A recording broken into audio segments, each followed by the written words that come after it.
ये कहानी है बबली की, जो जॉनी जंगल में रोड पर फूल बेचती है और रात को वही फुटपाथ पर सो जाती है। नया साल आने वाला था, कोई विदेश जाने की प्लान कर रहा था तो कोई पिकनिक जाने की, और कुछ लोग अपने घर पर ही एक बड़ा पार्टी रखने का प्लान कर रहे थे। कड़ाके की ठंड पड़ रही थी। बबली चिड़िया फुटपाथ पर सोने की कोशिश कर रही थी, पर उसे नींद नहीं आ रही थी। कितना ठंड है, हे भगवान, ये ठंडी कम थी क्या कि अब तो बारिश भी करवा रहा है। बहुत ठंड लग रही है, कंबल भी नहीं है मेरे पास। हे भगवान, कुछ तो दया कर। बबली की जिंदगी हमेशा से ऐसी नहीं थी। कभी वह भी एक खुशहाल जिंदगी जी रही थी। देखो प्यारी बबली, आज मैं तुम्हारे लिए बाजार से गोलगप्पे लाया हूँ। पापा, मेरा बहुत मन कर रहा था गोलगप्पे खाने का। आपको मेरी मन की बातें कैसे पता चल जाती है पापा? सिर्फ बबली के लिए लाए हैं गोलगप्पे, मेरे लिए नहीं लाए क्या? नहीं मेरी जान, तुम्हारे लिए भी लाया हूँ। बबली का एक खुशहाल परिवार था। अचानक एक दिन बबली की मम्मी की मौत हो गई। रामू अपनी बच्ची बबली के लिए एक माँ लाने की सोच रहा था और उसने दूसरी शादी कर ली। सौतेली माँ बबली को जरा सा भी पसंद नहीं करती थी। सेसा अपने पति पर जान पहचान वाले मुरकतवा बाबा से टोना टुटका काला जादू करवा देती है। अब राजू सेसा के कब्जे में था। सेसा जो कहती राजू वो सब करता। सेसा के कहने पर राजू अपने दिल के टुकड़े को रात को दूर जंगल में अकेला छोड़ आया। यही थी बबली की दुख भरी कहानी। रोज की तरह बबली फूल बेच रही थी। सर ये फूल खरीद लीजिए ना। सर, मैं 2 दिनों से भूखी हूँ, मुझे बहुत भूख लगी है। मैडम, आप भी खरीद लीजिए ना, मैडम बहुत भूख लगी है। तुम्हारे फूल तो मुरझाए हुए हैं मैडम, 2 दिनों से फूल बिके हुए नहीं हैं, प्लीज ले लीजिए ना। बेटा, तुम ये फूल क्यों बेच रही हो? तुम्हारे माता पिता कहाँ है? मैं अनाथ हूँ सर। बचपन में मेरी मम्मी मर गई और मेरी सौतेली माँ ने मुझे घर से निकाल दिया।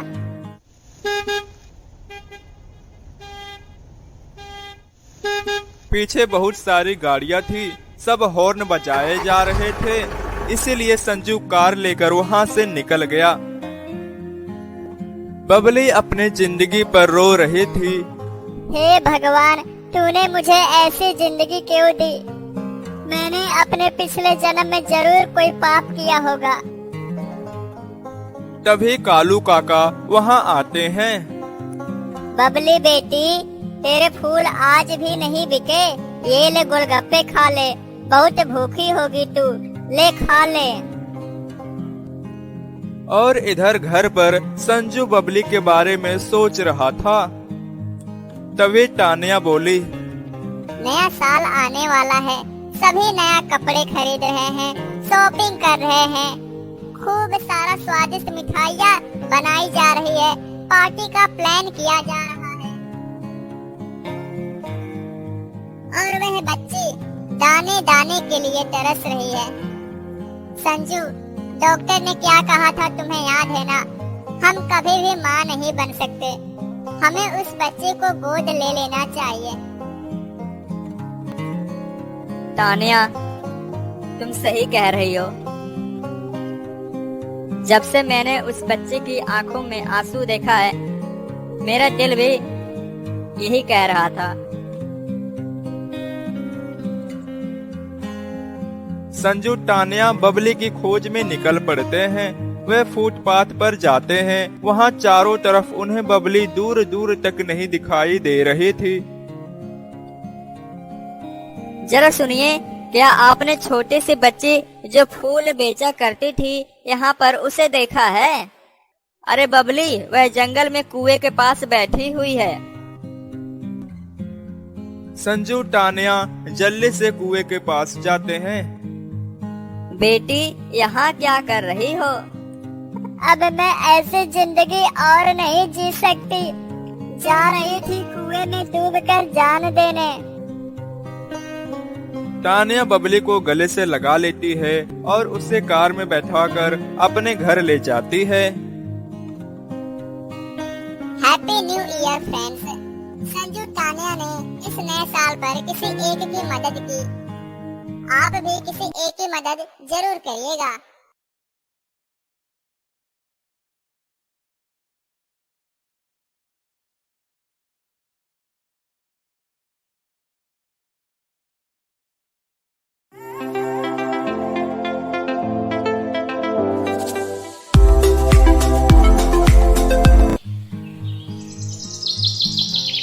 बहुत समय पहले की बात है।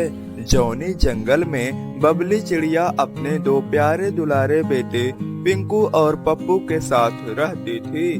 पिंकू के पापा जी गोलगप्पे बेचा करते थे और उसी से उनके घर का रोजी रोटी चलता था। पिंकू और पप्पू में थोड़ी सी भी ना बनती थी। वे हमेशा आपस में झगड़ते रहते थे। मैं तुमसे बड़ा हूँ पप्पू, ये 3 आमों में से मैं 2 आम लूंगा और तू 1 लेगा, समझा? अरे अरे, देखो तो बड़े होने का फायदा उठाया जा रहा है। भाई, आपसे ज्यादा भूख मुझे लगी है और मैं घर के कामों में हाथ भी बंटवाता हूँ। आप तो कोई काम वाम करते नहीं। 2 आम तो मैं ही खाऊंगा। इसी बात को लेकर कि कौन ज्यादा आम खाएगा, उनके बीच में बहस छिड़ गई और दोनों लड़ने लगे। इतना ही नहीं, जंगल के सभी घरों में जब कोई बच्चा रोता है, किसी चीज को पाने की जिद करता है, तो उनकी मम्मी कहती है, चुप हो जा बेटा, वरना पप्पू पिंकू जैसा तुम्हारे लिए एक भाई ला दूंगी। अरे मम्मी, आप तो नाराज हो गई। मुझे उनके जैसा भाई नहीं चाहिए। आज से मैं कोई जिद नहीं करूंगा मम्मी, ना कभी रोऊंगा। पर बबली हमेशा अपने पति बंटी से कहती रहती थी, मेरे दोनों बच्चे हीरे और मोती हैं, एक दूसरे से बहुत प्यार करते हैं। कुछ महीनों के बाद बबली चिड़िया की मौत हो गई।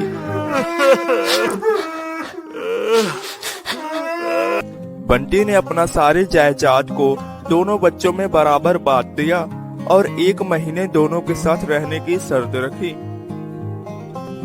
पिंकू की शादी हो गई और उसका एक बच्चा भी हो गया।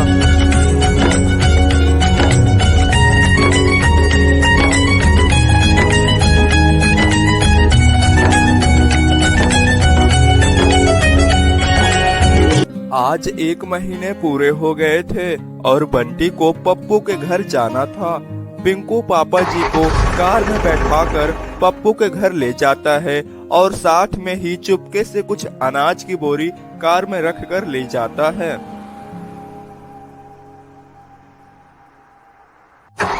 और उधर पप्पू भी कुछ अनाज की बोरियां लेकर चुपके से दूसरे रास्ते से आकर पिंकू के घर रख जाता है। बंटी को दाल में कुछ काला लगता है। मैं जब भी महीना पूरा होने पर अपने दूसरे बच्चे के घर जाता हूँ, तो वे घर पर नहीं रहता है। महीना पूरा होने वाला था और पप्पू पापा जी को कार में बैठाकर और चुपके से कुछ अनाज की बोरियां लेकर निकल पड़ता है। तभी कुछ दूर जाने पर बंटी बोलता है, पप्पू बेटा, आज तू दूसरे रास्ते से ले चल, ये रास्ता मुझे कुछ अच्छा नहीं लग रहा है। पप्पू बात मानकर दूसरे रास्ते पर चलने लगता है उसी रास्ते से उसका बड़ा भाई पिंकू कार में खूब सारी अनाज की बोरियां भर के चुपके से अपने भाई पप्पू के घर पहुंचाने के मकसद से जा रहा था। तेरी माँ बबली सच कहती थी, हर भाई तुमसा नहीं होता। क्या पापा, पप्पू छोटा है, अभी नादान है, उसे ज्यादा मेहनत ना करना पड़े और वो अपनी सारी शौक पूरा कर सके, इसी के लिए मैं हर महीने उसके घर कुछ अनाज की बोरी चुपके से रख आता हूँ। हाँ पापा, मैं तो अकेला हूँ, भाई तो परिवार वाला है। यही सोचकर मैं भी हर महीने कुछ अनाज की बोरियां उनके घर चुपके से पहुँचा देता हूँ। बंटी अपने दोनों बच्चों को गले लगाते हुए कहता है कि तुम जैसा भाई भगवान हर किसी को दे। दोस्तों, अगर यह वीडियो आपको पसंद आई है और आप ऐसे ही वीडियो देखना चाहते हैं तो हमारे चैनल को सब्सक्राइब करके घंटी दबाना ना भूलें। वीडियो को लाइक, शेयर और कमेंट करिए। ओके, मिलते हैं नेक्स्ट वीडियो में। हमारे एंड स्क्रीन डिस्क्रिप्शन बॉक्स को भी चेक करिए, वहाँ पर भी बहुत सारे वीडियोस का लिंक पड़ा हुआ है।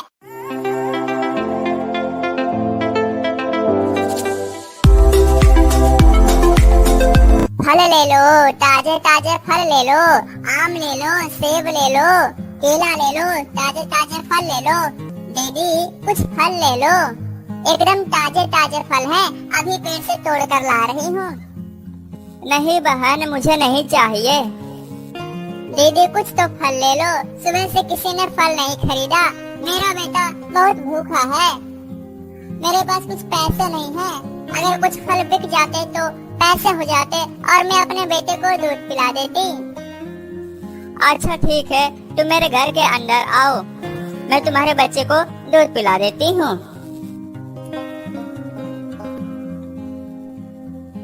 मधु फल वाली को अपने कमरे में ले जाती है और उसके बच्चे को दूध पीने को देती है। थैंक यू दीदी। अब पहले आप इस फल को चखिए। मेरे पास सेब, अनार, अमरूद, केले और बहुत सारे फल हैं। मधु जैसे ही फल को खाती है वह बेहोश होकर जमीन पर गिर जाती है। यही सही मौका है, जल्दी से जितने भी सामान, कीमती सामान, पैसे, धन दौलत, सोना चांदी है, सब बिटोर कर यहाँ से भाग जाती हूँ, कोई आ ना जाए। मीना सारे कीमती सामान और पैसे लेकर 9-2-11 हो जाती है। लीजिए मनोज, आज हमारा चोरी का धंधा तो बहुत बढ़िया चल रहा है। आज लगभग 40,000 रुपए हाथ लगे हैं। हाँ मीना, ऐसे ही चलता रहा तो हम जल्दी ही अमीर हो जाएंगे। बहू, तू ये क्या कर रही है? क्या तूने कभी सोचा है कि जिनका तू पैसे चुराती है वह कितने मेहनत से कमाते होंगे? और एक घटिया काम तू मेरे पोते के सहारे करती है। अरे सासू जी, दिन भर घर ही में रह के खाती पीती हो, कभी सोचा है कहाँ से आता है खर्चा? जाइए अपने काम से काम रखिए, 2-4 दिन की मेहमान है, बढ़िया से खाइए पिए, ऐसे जिंदगी जिए। अब तो यह मीना का रोज का काम हो गया था। वह बच्चे के सहारे भोले और मासूम लोगों को लूटती थी। सुबह मीना मनोज के साथ शॉपिंग करने जा रही थी। अरे मनोज, ये कौन है? बहुत धनी लग रहा है, उसके पास सूटकेस है, जरूर उसमें खूब माल होगा। हाँ चलो, आज लाखों की चोरी होगी, बड़ा बकरा है। साहब, आप यहाँ क्या कर रहे हैं? लग रहा है आप शहर से आए हैं। हाँ हाँ, मैं मुंबई से आया हूँ, अपने गांव 5 साल बाद आया हूँ। सब बदल गया है, मुझे कोई रिक्शा नहीं मिल रहा है। अरे साहब, आप ये फल खाइए, हमारे पति अभी रिक्शा वाले को बुला लाएंगे। जाइए ना जी, टुकुर टुकुर देख रहे हैं क्या? जाइए रिक्शा वाले को बुला कर लाइए। हाँ हाँ, हम अभी जाते हैं और रिक्शा लेकर आते हैं। तुम साहब को फल खिलाओ। आम खाते ही विजय बेहोश हो जाता है और मीना सूटकेस लेकर रफू चक्कर हो जाती है।